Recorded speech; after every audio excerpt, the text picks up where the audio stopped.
Those are, she told the girl her name was Lizzie.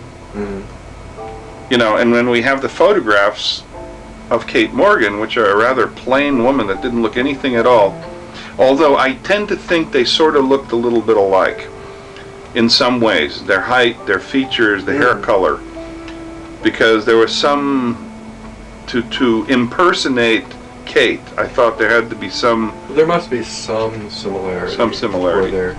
But not a compelling issue. Exactly. See, what I think happened at this point, and here's why I think it was a suicide, rather than a murder, which has been brought up a number of times, and we can talk about that. I think Lizzie was feeling terrible remorse. I think, first of all, we know from Mertzman, Dr. Mertzman, that the woman who was dead had had a child before. Now, you could say, well, Kate Morgan had a child before, Eddie. But my surmise is that Lizzie had been in trouble once before and had been forced to give a child up for adoption. This is her second round of this.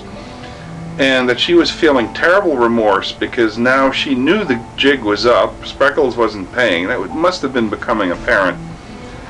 So Kate was betraying her. And I think Kate Morgan actually had an affair with John Longfield, and I have reason to think that. And she's feeling regrets. She's now lost her sister and her mother, who she's no longer in touch with, whom she loves very much, and that's an important point to note. And I think she was at a terminal point of despair, and the drugs she was taking had reduced her to a physical wreck. So I think what she wanted to do was to kill herself and thereby kill the baby and put it out of its misery, and to kill John Longfield and Kate Morgan if possible. As it turned out, neither of them ever showed up, and she ended up blowing her brains out on the back steps. The question of why no exit wound, well, the powder might have been defective. You have a rusty gun, that tells you probably the bullets he sold her were old. On the issue of powder burns are actually never mentioned.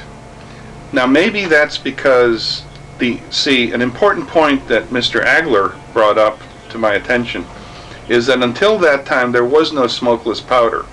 It was all gunpowder, and it was all terribly messy. And their hand and whatever the side of the face is completely black. Probably the powder or whatever residue there had been was washed away by this terrible storm. Right. Because we know she was soaking wet. So I think there's sufficient reason to think she committed suicide due to depression, the medicine. She felt betrayed. She felt she was killing her unborn child.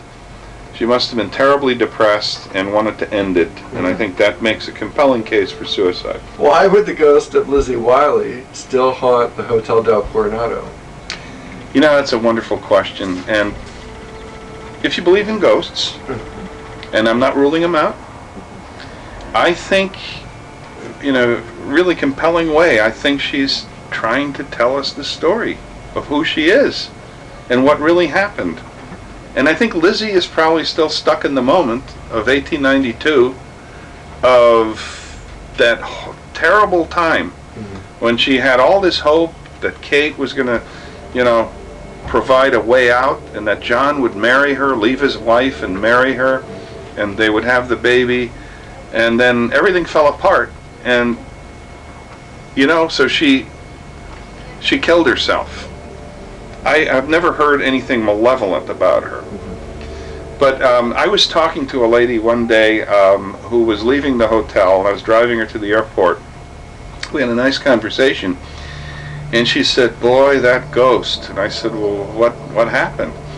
And she said, "Well, one of the most haunted places in the hotel is one of the stores downstairs.